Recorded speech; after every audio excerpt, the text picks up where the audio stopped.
नमस्कार गोयल साहब। एक बार फिर हम दोनों एक बहुत ही सामयिक विषय पर चर्चा करने के लिए यहां बैठे हैं। कई विषयों पर हमने चर्चा की है, कई राजनीतिक हो सकते हैं, अराजनीतिक हो सकते हैं। आज एक ऐसा विषय हम लोग लेने जा रहे हैं जो इस समय मैं समझता हूं 21वीं सदी की एक बहुत बड़ी क्राइसिस है। मेरा यह मानना है, दो चीजें जिंदगी में होती हैं जब मानव पृथ्वी पर आता है, बड़ा होता है, धीरे धीरे संस्कार ग्रहण करता है। माता से करे, पिता से करे, परिवार से करे, समाज से करे।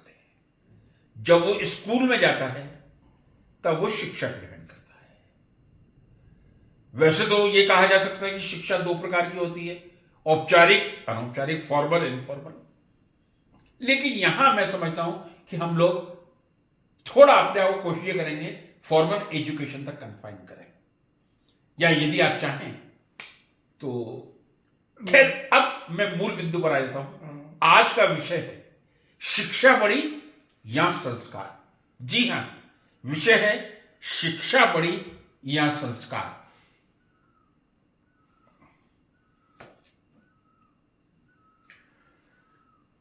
ये एक बड़ा मुश्किल और विचित्र क्वेश्चन है कि शिक्षा बड़ी या संस्कार। जीवन के अंदर शिक्षा और संस्कार का दोनों का बराबर और बहुत महत्वपूर्ण दोनों की जरूरत है। लेकिन अगर हम इस विषय को इस तरीके से लेना ही चाहेंगे कि शिक्षा बड़ी या संस्कार, तो एक लाइन में मेरा मानना है कि जिसके पास शिक्षा विद संस्कार है वो सोने पे सुहागा है, वो एक टॉप मोस्ट आदमी है। जिसके पास केवल संस्कार है, शिक्षा नहीं है, तो मैं मानूंगा कि वो 50% कैपेबल पर्सन होगा। उसमें संस्कार तो है मगर शिक्षा नहीं है। मतलब आपका ये कहना है कि 50% शिक्षा और 50% संस्कार? हाँ, मैं ऐसा ही मानता हूं कि शिक्षा और संस्कार जिसका एक मेल है जो कि एक व्यक्ति का व्यक्तित्व बनाता है।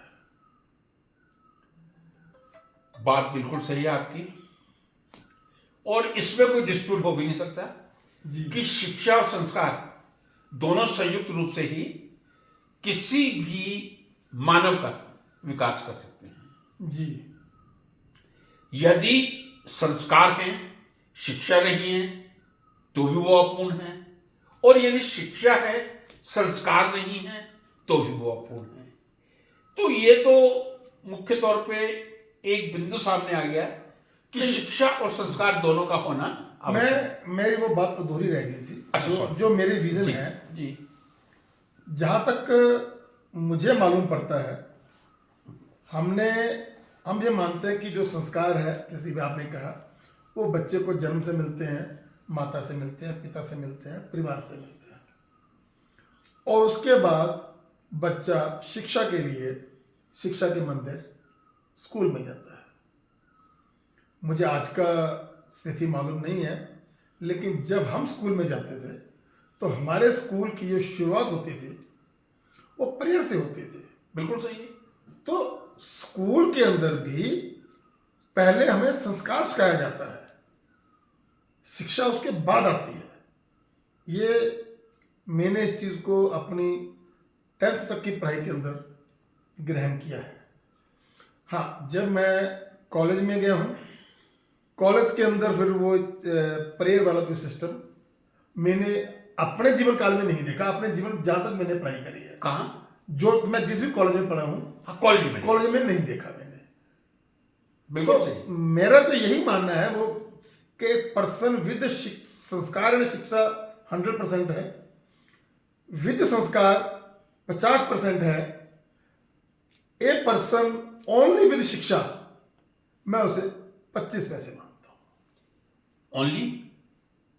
एक व्यक्ति के पास दोनों हैं, जी जी, संस्कार और शिक्षा, वो तो वो पूर्ण 100 पैसे तरह पूर्ण से हो गया। जी जी, एक व्यक्ति को संस्कार तो मिल गया पूरा, संस्कार में वो खूब ज्ञानी हो गया, पर शिक्षा नहीं मिली तो वो तो बहुत अधूरा रह गया, वो 50 पैसे ही रह गया उसकी पर्सनैलिटी।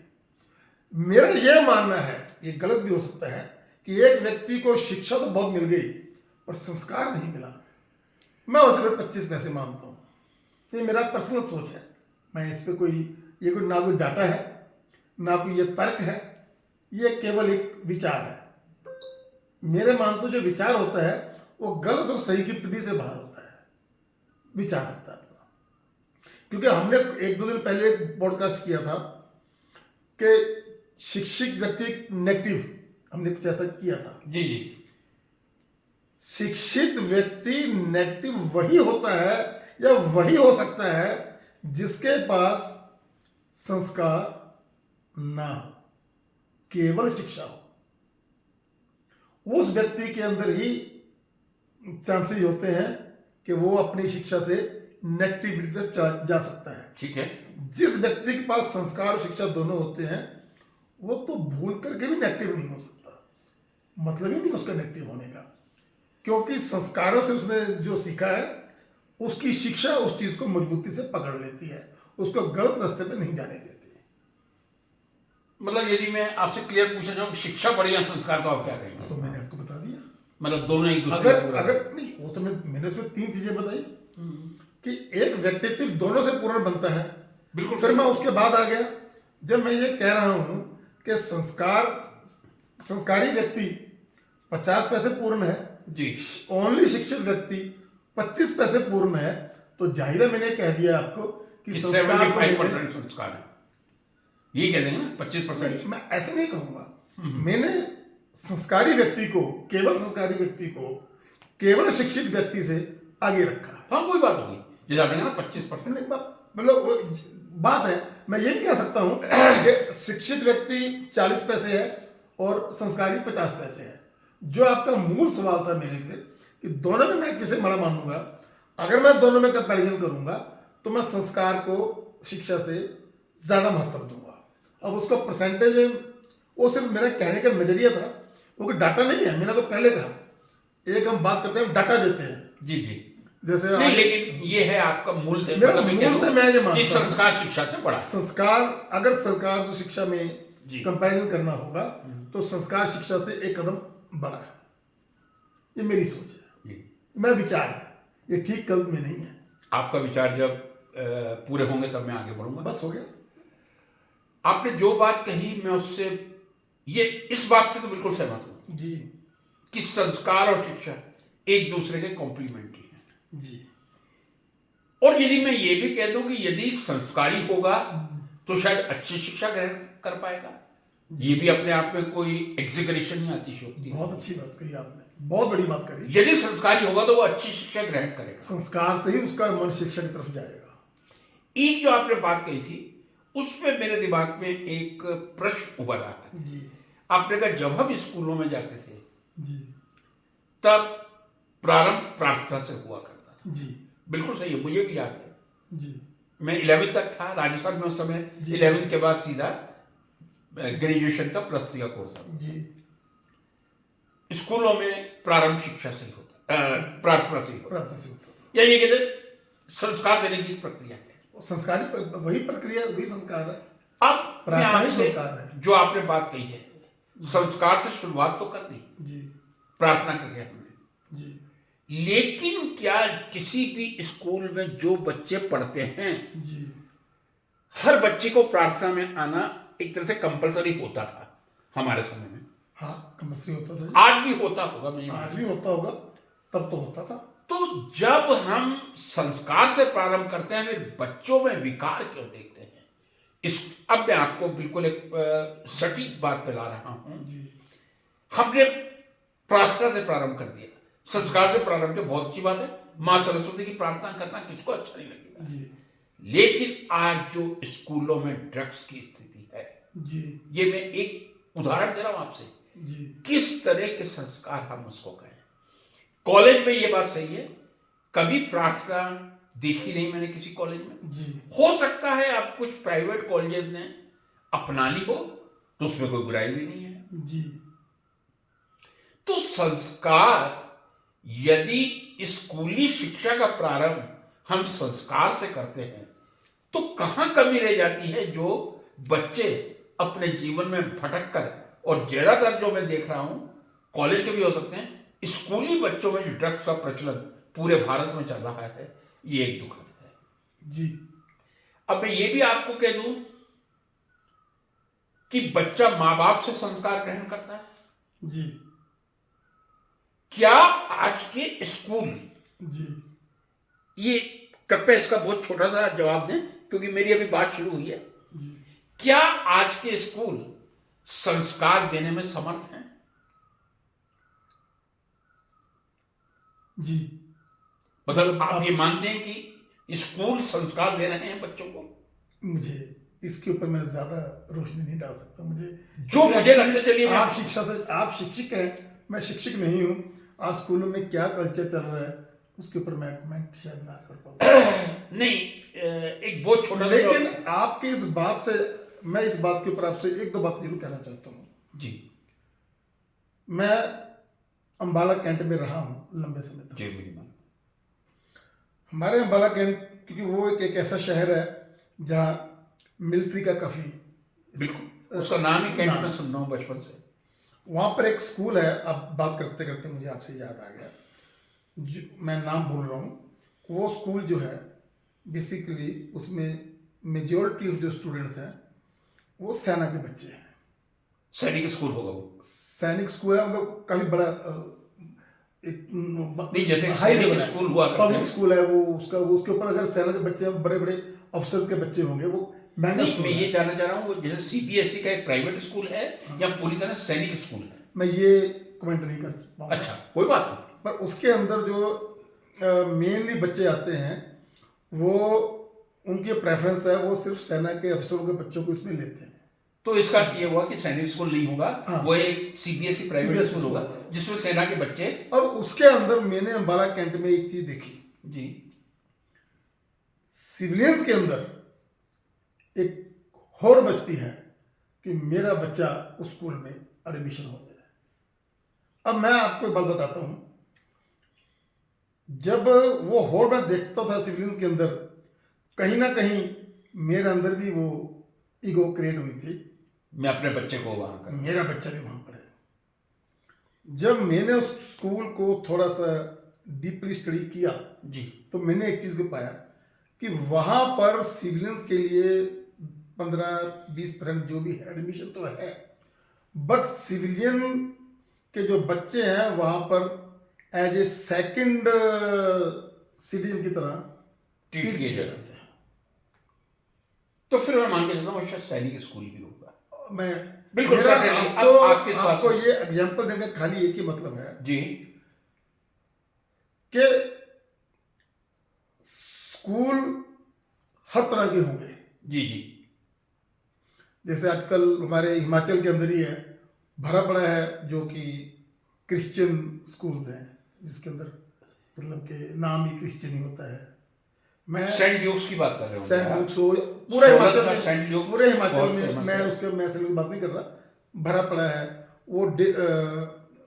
हमारे पंजाब से, हरियाणा से मैंने देखा है लोग अपने 4-5 साल के बच्चों को यहाँ करके एडमिशन करा के जाते हैं। बच्चे यहाँ स्कूलों में, बोर्डिंग स्कूल में अकेले रहते हैं। अब जब आप 5 साल की उम्र में बच्चे को स्कूल भेज दिया, वहाँ पर क्या कल्चर है, फिर तो मैं यही कहूँगा कि उस बच्चे को जो भी शिक्षा मिलनी है स्कूल से ही मिलनी है, स्वाभाविक है। वो अच्छी मिले या बुरी मिले, जब आपने अपना बच्चा ही अपने से दूर करके भेज दिया। मैं तो नटसल में इतना ही कहूँगा कि बच्चों के अंदर जो हमें संस्कार देने वाला मुद्दा है कि हमें संस्कार देने चाहिए, वो मुद्दा केवल और केवल माता पिता से जुड़ता है मेरी नज़र में। माता पिता से जुड़ता है, परिवार से जुड़ता है। अब आपका ये कहना है संस्कार देने में परिवार का योगदान है। संस्कार देने में, बच्चे के लिए संस्कारिक माहौल प्रदान करने में जी 100% परिवार का ही योगदान है। मेरा ये मानना है अभी बात करते करते मुझे एक और एग्जाम्पल याद आ गई, मैं आपको एक एग्जाम्पल देना चाहूंगा। जी मैं एक संस्था से जुड़ा रहा हूं, भारत विकास परिषद। जी जी और उस संस्था के अंदर जो टॉप लीडरशिप आती थी जी। वो बहुत ही ज्यादा हाईली एजुकेटेड होती थी। भारत विकास परिषद एक तरह का लॉन्च रोटरी क्लब हो गया आरएसएस का। आरएसएस का। मैं जी हाँ, मैं एक बार उसके अंदर एक बड़े अच्छे वक्ता आए थे, आई थिंक उनका नाम था कन्हैया लाल गोयल, वो कहीं शायद यूपी से एमपी से थे। जब उन्होंने अपना वक्तव्य दिया तो मैं उनसे बहुत प्रभावित हुआ। मैंने उनको बाद में कहा, क्योंकि उस वक्त मैं अपनी यूनिट का प्रेसिडेंट था डिस्ट्रिक्ट जी का, जी जी तो मेरी उनसे 1-to-1 इंटरेक्शन थी हुई थी। तो मैंने कहा जी आप मुझे अपना बायोडाटा भेजना। जी जो उनका बायोडाटा आया, मैं ओपनली सब कर रहा हूँ इस पॉडकास्ट के अंदर, मेरी तो इतनी भी एकेडमिक नॉलेज नहीं है कि मैं उस पूरे बायोडाटा को ठीक से पढ़ पाऊँ या समझ पाऊँ। मतलब आप क्वालिफिकेशन के संदर्भ में क्वालिफिकेशन को इतनी उनकी किस फील्ड में मुझे याद नहीं है, इंजीनियरिंग पुरानी बातें होगी। उन पास he was at that he was a dean of some university, और किसी यूनिवर्सिटी डीन भी थे वो। बिल्कुल उन पर कितनी बुक्स लिखी हुई थी, उनका 10-15 पेज का उनका बायोडाटा था। बिल्कुल होगा। फिर एक बार दोबारा उनसे मेरी मुलाकात हुई थी, तो उस वक्त उन्होंने मुझे एक बात कही थी जी जब हम संस्कार की बात कर रहे थे, जी कि मैंने अपने बच्चे को जी एक पर्टिकुलर 10 साल या 12 साल की एज तक सिर्फ और सिर्फ गुरुकुल में भेजा है। जी कि मेरी ये सोच है कि बच्चे की जो संस्कार सीखने की उम्र है वो पहले 10-15 साल ही होती है। जी इंग्लिश तो मेरा बच्चा, वो तो छोटी बड़ी बातें हैं। इस जमाने की जो आज की मॉडर्न रेस है, उस रेस को पकड़ना तो छोटी मोटी बातें हैं। मेरा बच्चा यूं सीख लेगा जी। लेकिन जो संस्कार उसे सीखना चाहिए, जी अगर मैं उसको उसके शुरुआती 15 साल में ना दे पाया जी तो उसके जीवन में कितनी बड़ी कमी रह जाएगी, उसका बाद में उसको वो नहीं मिल पाएगा। जी। तो ये उन्होंने मुझे थोड़ा शब्दों के फिर हो सकता है, ये मुझे एक व्यक्ति ने कहा और मेरे ऊपर उनके इन शब्दों का गहरा असर हुआ था। मैं आपको ये चीज बताना चाहता हूं कि मैंने अपने जीवन में माता पिता से संस्कार सीखा, लेकिन जो मैंने संस्कार को या धर्म को असल तरीके से सीखा वो मैंने भारत विकास परिषद में रहते हुए सीखा। तो भारत विकास परिषद में तो आप समझ लो 25 साल की उम्र के बाद आए होंगे। मैं भारत विकास परिषद में लगभग 30 साल की उम्र में आया। हाँ, वो मैंने अनुमान लगाया। चलिए, आपकी बात सुन के काफी प्रेरणा मिली है मुझे जी। अब मैं थोड़े अपने विचार व्यक्त करना चाहूंगा। वास्तव में मैं क्या सोचता हूं, संस्कार से मतलब क्या है, भारतीय परिप्रेक्ष्य में संस्कार किसको कहा जाता है। देखिए, यहां ये बात क्लियर करनी भी श्रोताओं के लिए आवश्यक है। एक संस्कार ये भी होता है, जब मैं पैदा होता हूं मेरा नामकरण संस्कार होता है। यदि मैं जनेऊ धारण नहीं करता, हमारे यहां नहीं, जनेऊ संस्कार होता है जी। उसके बाद परिणय सूत्र में बनता है, विवाह संस्कार होता है जी। इन सब के बाद जो जीवन का सत्य है वो होता है। वो आप समझ गए मैं क्या कहना चाह रहा हूं। जीवन का जो परम सत्य है, अंतिम संस्कार। अंतिम संस्कार, ये सभी संस्कार हैं, लेकिन इन संस्कारों का तात्पर्य जो हम चर्चा कर रहे हैं उनसे कहीं लेना देना नहीं है। नहीं है, ठीक है। संस्कार का मतलब यह है कि यदि आप सुबह उठें, आपके माता पिता हैं, मेरा ये मानना है माता पिता के चरण स्पर्श करके आशीर्वाद प्राप्त करें। बिल्कुल ठीक। पता नहीं मैं कितना सही हूं कितना गलत हूं। इस मामले में मैं गुजरात की तारीफ करना चाहूंगा। प्रातःकाल की बात नहीं कर रहा, बीच में स्मरण आ गया तो कह रहा हूं। जब बच्चे स्कूल जाया करते थे, मैं राजस्थान में देखता था, okay bye, good morning, good afternoon, good evening, जो भी होता था, गुजरात में एक ही शब्द मुंह से निकलता था और उस समय मंत्र मुग्ध होता था, मम्मी जय श्री कृष्ण। जय श्री कृष्ण। जय श्री कृष्णा कहने के बाद ही बच्चा घर से प्रस्थान करता था। ये एक संस्कार का बहुत सुंदर उदाहरण है। हम अपने माता पिता को कितनी इज्जत देते हैं, यह दूसरा संस्कार है। आपने सुबह उठ के चरण स्पर्श कर लिए, एक आपने कर्मकांड पूरा कर लिया, उसके बाद आप माता पिता पर कितना ध्यान दे रहे हैं, जी ये सबसे बड़ा आज का संकट है, जी यदि मैं समझ पा रहा हूं। जी बात को बहुत लंबी नहीं करूंगा, लेकिन गोयल साहब शायद आप मेरे से सहमत हो या नहीं सहमत हो, हर व्यक्ति में एक संस्कार होना चाहिए, और वो मैं कहना चाह रहा हूं 3 तरह की इज्जत होती है। 3 तरह की इज्जत मैं मानता हूं, ये मेरी पर्सनल फिलॉसफी में गलत भी हो सकता हूं। जी एक, जब हम किसी की इज्जत करें, जी बिल्कुल हम उम्र की इज्जत करें। बिल्कुल सही। यदि आज मेरे से 15-20 साल बड़ा व्यक्ति है, मुझे उससे किस तरह बात करनी चाहिए। ये तो सबसे पहला संस्कार है, उम्र की इज्जत। मैं भी इसी बात को मानता हूं। जी, सबसे पहला ये है हम उससे कैसे बात करते कैसे बात हैं। रिश्ते का सम्मान। जी मेरा रिश्ता क्या है, उस रिश्ते का सम्मान भी इस समाज में रहने के लिए, एक अच्छे सामाजिक प्राणी बनने के लिए जरूरी है, मैं मानता हूं। जरूरी है। और तीसरा सम्मान, शिक्षा का सम्मान। शिक्षा अब मैं आपसे, कृपया बहुत लंबा ना कहें, क्योंकि मुझे अपनी बात थोड़ी सी कहनी है। क्या ये तीनों संस्कार आज की जनरेशन पे आपको देखने को मिलते हैं? नहीं मिलते देखने को। नहीं मिलते। मैं फिर कहूंगा, उम्र का सम्मान, रिश्ते का सम्मान, शिक्षा का सम्मान, ये तीनों ही हमें देखने को नहीं मिलते। नहीं मिलते।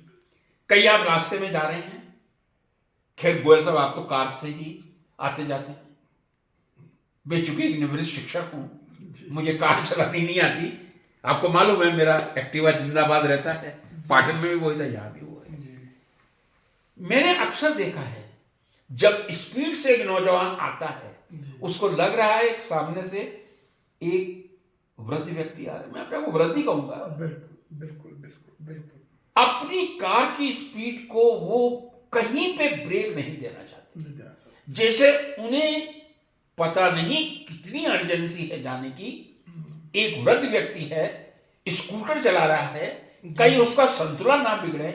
हम जब ड्राइविंग करें, जी उस समय भी व्यक्ति के उम्र की इज्जत की पालना करें। पालना करें। संस्कार और भी कई तरह के हो सकते हैं। हम किसी से किस तरह बात करते हैं। जी गोयल साहब, मैं एक बात तो कहूंगा, चाहे श्रोताओं को बुरी लगे, जी दुनिया में आप कुछ कीजिए नहीं कीजिए, माता पिता को आप चरण स्पर्श करते हैं, जी उनका जो आशीर्वाद होगा आपका जीवन बना देगा।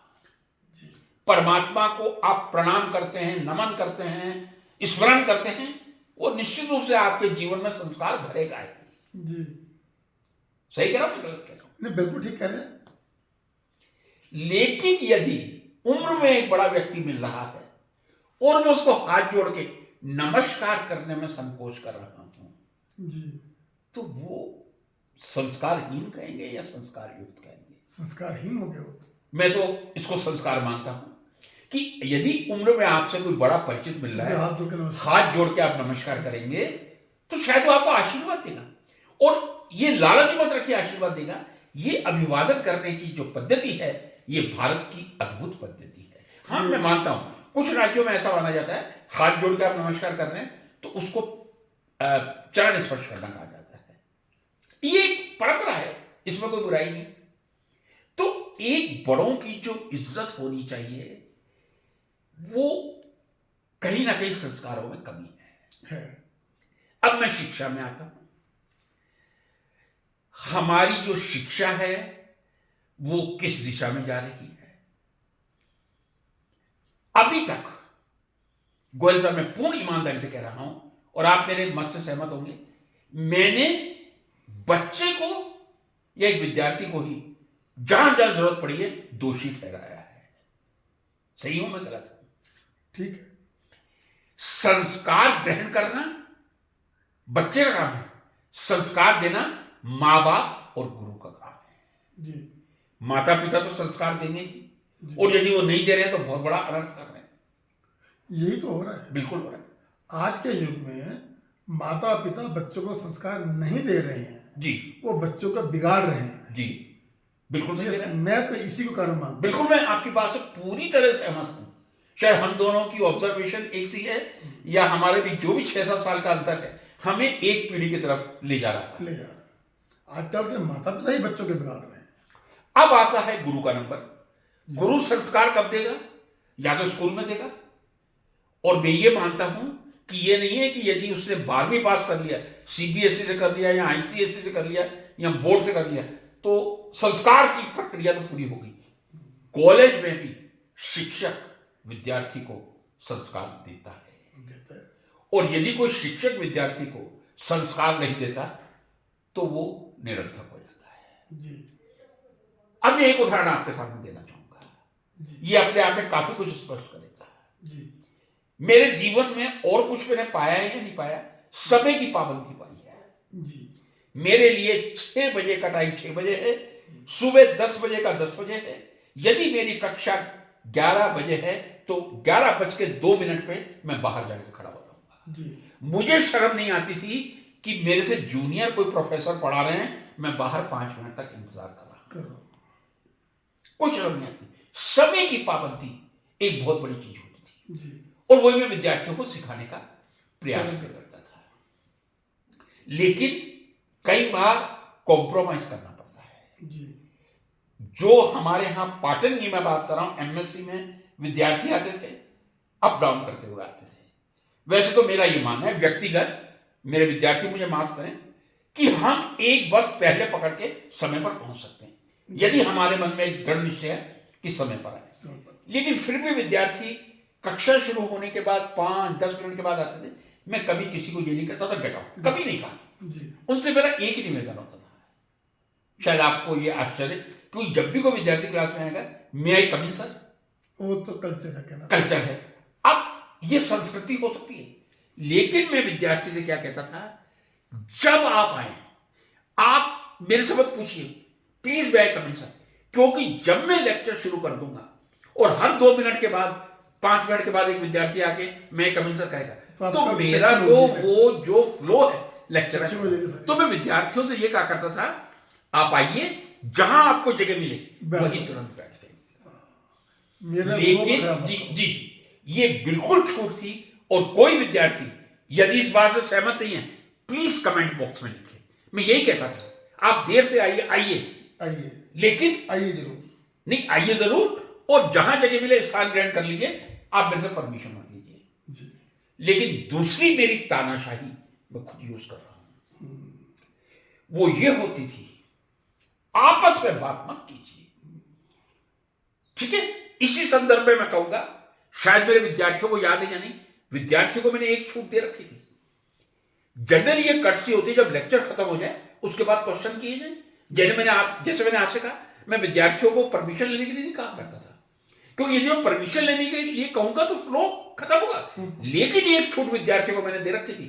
गोयल साहब, इस बात पे आपका अटेंशन चाहूंगा कि जब आपके मस्तिष्क में प्रश्न आ जाए, उठ के खड़े हो जाइए और आप ये मत सोचिए कि मेरा सेंटेंस पूरा होगा, आप उठ के खड़े हो जाइए और प्रश्न कीजिएगा।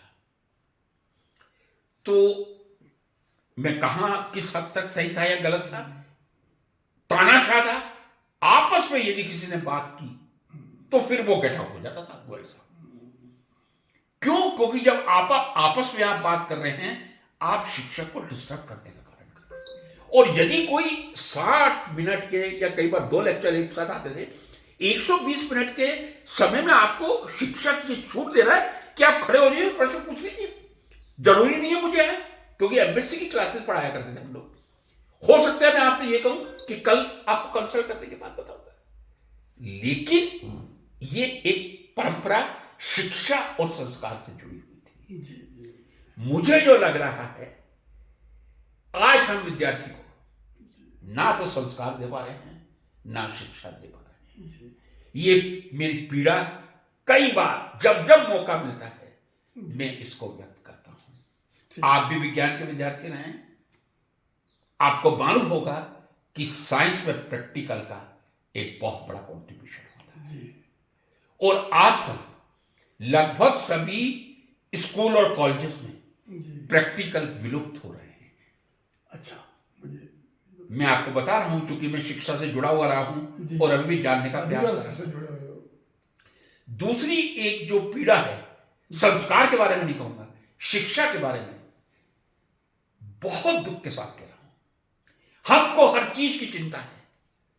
माफी के साथ कहूंगा, आप इसको अन्यथा मत लेना, और बिल्कुल आप इसको राजनीतिक रंग ना दें।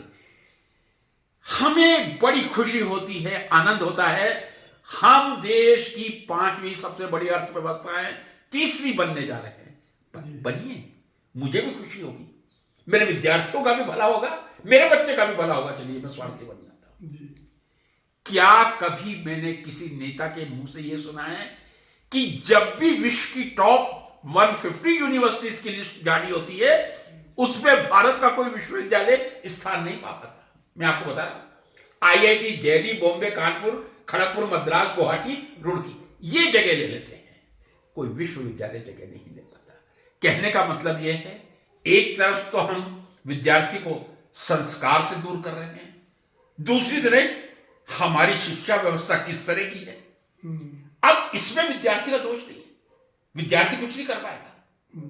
एक शिक्षा का काम है पढ़ाना, व्यवस्था पैदा करना प्रशासन का काम होता है, विश्वविद्यालय के वाइस चांसलर का काम होता है। शिक्षा नीति बनाना यूनिवर्सिटी ग्रांट्स कमीशन के चेयरमैन का, शिक्षा मंत्री का काम होता है। और यह मैं बहुत दुख के साथ कह रहा हूं गोयल साहब, इस समय ना प्रधानमंत्री को, ना शिक्षा मंत्री को, ना किसी प्रशासक को यह चिंता है कि देश की शिक्षा को कैसे सुधारा जाए। एक शिक्षाहीन, लगभग शिक्षाहीन व्यवस्था हमने अपने देश की यूनिवर्सिटी में। मतलब आप ये कहना चाहते हैं कि 47 से लेकर जब से देश आजाद आया हुआ, तब से न जाने कितने प्रधानमंत्री या जो भी आपने कहा प्रशिक्षक हुए हैं जी, इन सभी की तरफ से आप पूरी तरह निराश हो, किसी ने भी शिक्षा पर ध्यान नहीं दिया। ये कहना अपने आप में कोई गलती भी नहीं होगी। नहीं, मैं आपसे पूछ रहा हूँ, लेकिन क्या आप यही कहना चाहते आपने हैं? मुझसे बहुत ही एक महत्वपूर्ण प्रश्न किया है, जिस पे प्रकाश डालना मेरा कर्तव्य बनता है। चूंकि मैं एक शिक्षक हूं, शिक्षक कभी ये चिंता नहीं करता कि उसका क्या होगा।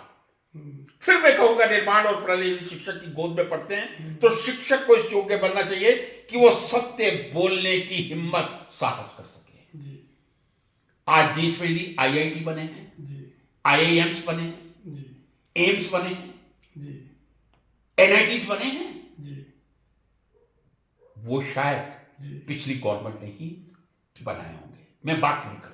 ना, इस समय देश में 1100 यूनिवर्सिटी है, जी उसमें से 56 सेंट्रल यूनिवर्सिटी है, लगभग 500 प्राइवेट हैं, बड़े दुख के साथ कहना पड़ रहा है, और 500 स्टेट गवर्नमेंट की हैं, 45,000 कॉलेजेस हैं। शिक्षा का विस्तार तो हुआ है। मैं किसी पर ये ब्लेम नहीं कर रहा, किसी को आरोपी नहीं बना रहा। नहीं, बट लेकिन आपने जो कहना वो तो कह दिया। नहीं, अब ये 2 मिनट। अच्छा, अभी चल रहा है आपका। ओके। पिछले जितने प्रधानमंत्री हुए हैं, उन्होंने ये भी नहीं कहा कि हम अर्थव्यवस्था यहां से यहां ला देंगे। हमारे देश में ये देश का परम सौभाग्य था, एक ऐसे प्रधानमंत्री आए थे जी जो दिल्ली स्कूल ऑफ इकोनॉमिक्स के जी प्रोफेसर थे। दिल्ली स्कूल ऑफ इकोनॉमिक्स का लंदन स्कूल ऑफ इकोनॉमिक्स से काफी नजदीक का नाता है, स्टेटस भी काफी मिलता है। आरबीआई के गवर्नर थे, फाइनेंस मिनिस्टर रहे थे, ऑक्सफोर्ड से उनकी पीएचडी थी। ठीक। तो उन्होंने जो विश्वविद्यालयों को सुधारने का कार्य किया था, इसी संदर्भ में मैं ये पूर्ण ईमानदारी से कह रहा हूं, जो भी इस वीडियो को सुने अपने हृदय पे हाथ रखें। जी 2006 में एक कमीशन आया था जी शिक्षा विभाग के लिए, चड्डा आयोग। जी शायद सेंटर के लिए भी जो आया होगा, उसने भी सेंटर गवर्नमेंट एम्प्लॉइज और स्टेट गवर्नमेंट एम्प्लॉइज की चिंता की थी। उस चड्डा कमीशन ने देश के शिक्षकों के स्तर में जो सुधार लाया था। आज देश का शिक्षक यदि अच्छी तनख्वाह ले रहा है, तो इसका एक मूल कारण 2006 का वो चड्डा कमीशन भी है हायर एजुकेशन का, जिसने यूनिवर्सिटी और कॉलेजेस के टीचर्स की जिंदगी में बदलाव लाया था। तो कहीं बदलाव ऐसे आए हैं, मैं किसी को ब्लेम नहीं कर रहा हूं, लेकिन जब हम अर्थव्यवस्था की चिल्ला चिल्ला के बात करते हैं, हमें देश की शिक्षा की भी बात करनी होगी। हम परीक्षाएं आती हैं, हम विद्यार्थियों से संवाद करना शुरू कर देते हैं। गोयल साहब, मैं माफी के साथ कह रहा हूं, जी यदि पढ़े लिखे शिक्षक, पीएचडी शिक्षक अपने विद्यार्थी को यही नहीं सिखा सकते कि उन्हें परीक्षा के लिए किस तरह तैयार होना चाहिए, इस बात का एक ही मतलब निकलता है कि हमारे प्रधानमंत्री जी इस योग्य हैं कि वो विद्यार्थियों के मस्तिष्क में ये धारणा बैठा सकते हैं कि परीक्षा रूपी भूत का किस प्रकार सामना किया जाए। जो पढ़े लिखे शिक्षक हैं वो अनपढ़ हैं, तो ये देश की दुखद स्थिति है। ये वही बात आ गई जहां से मैंने शुरुआत की थी, ना हम उम्र का सम्मान कर रहे हैं, ना हम रिश्ते का सम्मान कर रहे हैं, ना हम शिक्षा का सम्मान कर रहे हैं। ये बात से आप एग्री हुए थे और ये बात यहां के प्रूव हो जाए। नहीं, यहाँ थोड़ा सा क्या फर्क आ गया कि हमने बात तो सामाजिक चिंतन पे की शुरू की थी, फिर आपने उसको पूर्णतया अंत आते आते राजनीतिक रंग दे दिया। कोई दिक्कत नहीं, मुझे तो बोलने दी 2 मिनट। बोलिए सर। आपने पूर्णतया इसको राजनीतिक रंग दे दिया। आपने पूर्ण तरीके से अप्रत्यक्ष शब्दों में ये बताया कि मौजूदा सरकार आपके हिसाब से एक नालायक सरकार है। नहीं, के शिक्षा के मेरे शब्दों को इस तरह मैंने कहा, अप्रत्यक्ष रूप में कहा आपने, मैंने ये कहा नालायक शब्दों एक जिसने शिक्षा का सत्यानाश कर दिया है और इकोनॉमी कर रही है। और आपने ये भी बताया कि इस सरकार से पहले जो मनमोहन सिंह सरकार थी उसने शिक्षा के लिए बहुत कुछ किया था। ये पूरा एक राजनीतिक टॉपिक हो गया, लेकिन मैं राजनीतिक टिप्पणी नहीं करूंगा। मेरे लिए हर प्रधानमंत्री, हर कार्यकाल अपने आप में अच्छा था। मुझे तो आज भी इतना याद है कि जो इस देश के 10 साल से मौजूदा प्रधानमंत्री हैं जी, उन्होंने प्रधानमंत्री बनते सार ही पिछले सभी प्रधानमंत्रियों की बहुत तारीफ करी थी, बहुत ज्यादा जी, कि इन प्रधानमंत्रियों इस देश को यहाँ तक लेके आए हैं। मैं भी इसको आगे लेके जाने का प्रयास करूंगा, इसमें कोई संदेह नहीं। वो आगे लेके जा पाए या नहीं जा पाए ये तय मैं नहीं करूंगा, क्योंकि मैं आपको एक बात हमेशा कहता हूँ, राजनीति ठीक या गलत नहीं होती है, वो लोगों की अपनी एक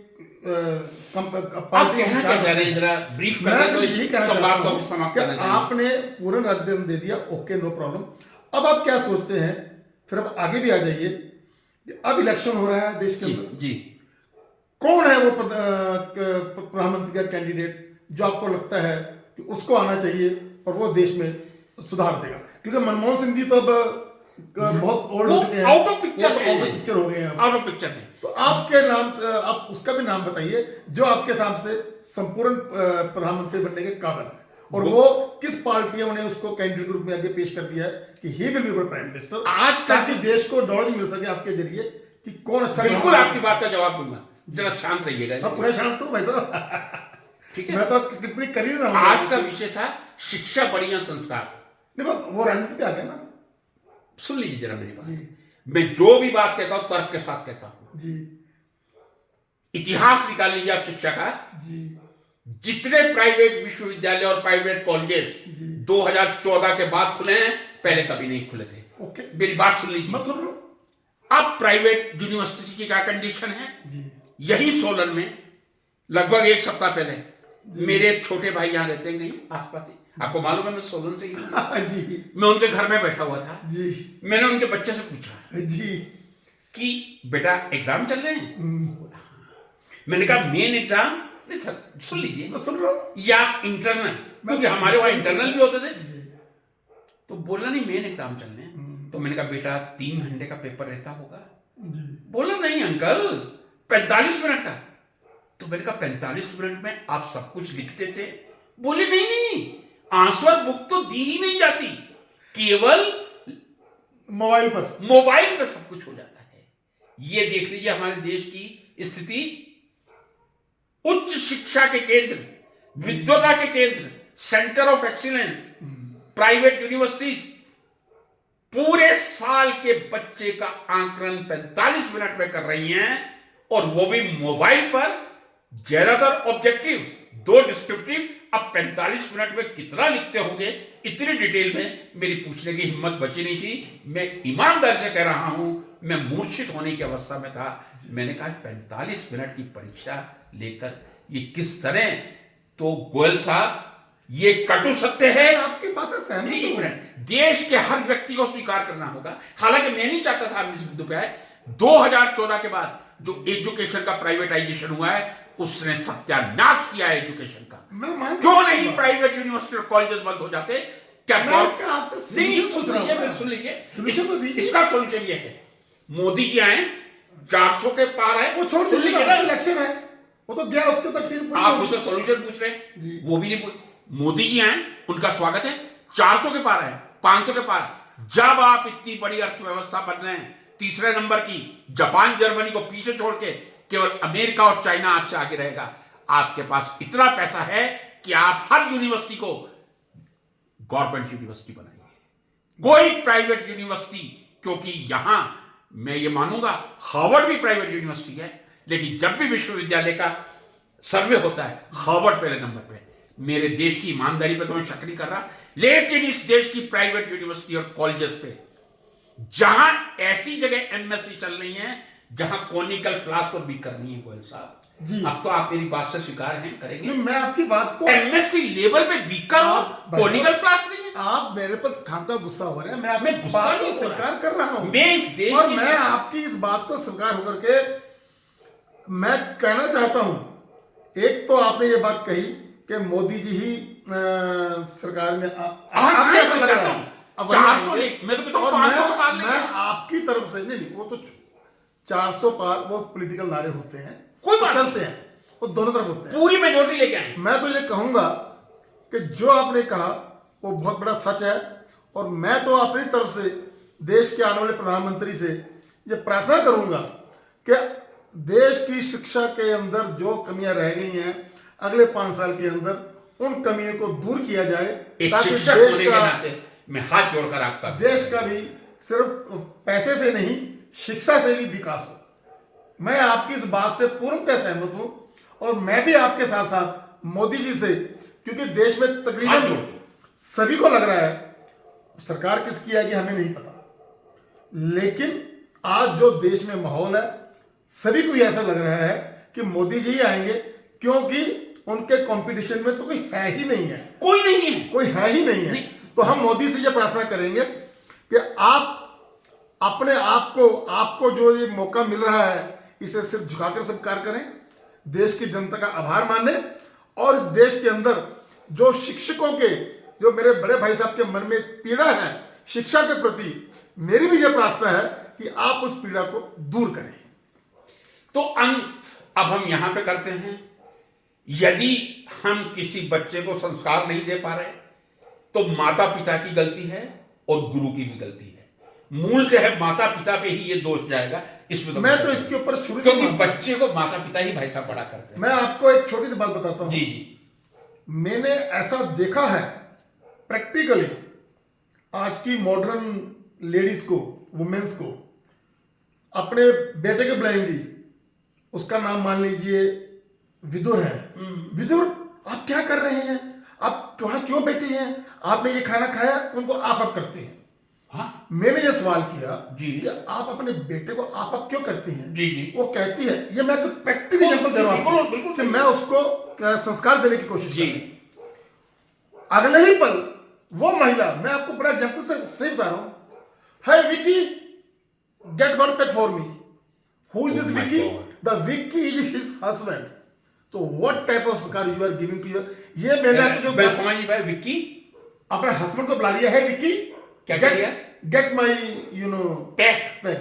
इससे बड़ी ये दुर्भाग्य ये की ये स्थिति क्या पार्टी में मैंने देखा। है? ये संस्कारों का मर्डर है, ये है संस्कार हत्या का है। मर्डर। बिल्कुल आप मैं आपको, मेरा यह 100 मानना है कि बच्चे का संस्कार का जो दायित्व है, 95% दायित्व माँ बाप का है। और आज के माँ बाप उस दायित्व को पूरी तरह से भूल करके अपनी ईगो के पीछे लगे हैं। गोयल साहब, आपने मेरी दुखती रग पर हाथ रख लिया है। आपको मालूम होगा मैं शुद्ध शाकाहारी हूं और चाहूं तो भी शराब नहीं पी सकता। आप इससे भी परिचित होंगे। जी। किस तरह के संस्कार हम दे रहे हैं? बेटे को साथ में बैठा के, आप बेटा शराब पी। किस तरफ हम संस्कारों की धज्जियां उड़ा रहे हैं? ना तो हम बच्चे को संस्कार दे रहे हैं, ना शिक्षा दे रहे हैं। अब संस्कार के लिए तो चलिए मां बाप को हम गालियां दे सकते हैं, दोष दे सकते हैं, जैसे भाई साहब ने कहा, बिल्कुल सही कहा है, और ये सत्य है, परम सत्य है। अपने पति को कहेंगे लाइए जरा पैक बना के लाइएगा, बेटे को भी कहते तो कोई अतिशोक्ति नहीं होगी। बेटे को आप करके बुलाती है ताकि उसको संस्कार आ सके। अच्छा, बेटे को आप बोलेंगी वही तो मैं और कह रहा हूं। पति को विक्की बोलेंगी। तू बुलाएगी उसको। क्या स्थिति है ये? पति का दर्जा हमारी संस्कृति में कितना ऊंचा है, और एक बेटे से और पति से जो काम करवाना चाहिए आप वही काम करवाइएगा, नहीं तो आप देश के संस्कारों को दफन कर देंगी। ये मेरी माताओं से, पत्नियों से विनती है। और फिर मैं देश के शिक्षाविदों से निवेदन करता हूं, प्राइवेट विश्वविद्यालय में क्या मुझे मालूम नहीं है 4 लाख रुपए लेके पीएचडी डिग्री, आप 1 साल का 1 लाख रुपया दीजिए, विद्यार्थी 2 या 3 बार विश्वविद्यालय कैंपस में जाता है, कौन सी जादू की छड़ी है जिससे साइंस की पीएचडी हो जाती है? और मैं ये नहीं कहूंगा मूल से है, ये प्राइवेट में चल रहा है। ग्रांट इन एड में भी मेरा एक वीडियो अपलोडेड है, किस तरह बिना बिल्डिंग के जादू की छड़ी से 1996 से 98 के बीच में एक पीएचडी हो गई थी, वो मैं आज दिन तक उसका रहस्य नहीं समझ पाया हूं। कृपया देश की शिक्षा भी बचाइए, देश के संस्कार को भी बचाइए। यदि देश में से संस्कार का भी उन्मूलन कर देंगे, शिक्षा का तो उन्मूलन हो ही रहा है, तो फिर ना हम अच्छा नागरिक बना पाएंगे, और एक ना अच्छा व्यवसायी बना पाएंगे, और एक ना अच्छा नौकरी पेशा बना पाएंगे। प्रभु से यही प्रार्थना है कि प्रभु माता पिता को ऐसी सद्बुद्धि दें कि वो अपने बच्चे को संस्कार मिनिमम जो है, चलिए न्यूनतम संस्कारों से तो युक्त करते हैं। और मैं देश की सरकार से निवेदन करूंगा, कम से कम निजी विश्वविद्यालयों और महाविद्यालयों का उन्मूलन खत्म कर दे मोदी जी। मैं वचन दे रहा हूं, जिस दिन प्राइवेट यूनिवर्सिटी और कॉलेजेस को मोदी जी ने खत्म कर दिया, मैं मोदी जी का गुलाम बन के रहूंगा। मैं भी आपकी तरफ से मोदी जी से यही प्रार्थना करूंगा। नमस्कार। कि वो शिक्षा मैं समझता हूं जितने पॉडकास्ट उससे पहले हुए हैं, देश के लिए सबसे ज्यादा सार्थक ये होगा। और मैं अपने भाई श्री रवि गोयल साहब का हृदय से आभार प्रकट करूंगा। संस्कृत में कहावत है, मुंडे मुंडे मरती बिना टुंडे टुंडे सरस्वती। जहां 2 लोग विचारशील मिलेंगे वहां तर्क तो होंगे, या तर्क वही होंगे या विचारशील। जब विचार ही नहीं होगा तर्क कहां से आएगा? तो मेरे आदरणीय भाई साहब, मेरे सोलर में रहने को जो सार्थक कर रहे हैं, मैं आपका हृदय से आभार प्रकट करता हूं। हम दोनों लगभग रोज ही ऐसे आप लोगों के सम्मुख आते रहेंगे, और इस देश में कुछ कर पाए या नहीं, चिंता जरूर व्यक्त करेंगे, मंथन जरूर करेंगे। नमस्कार, जय श्री राम।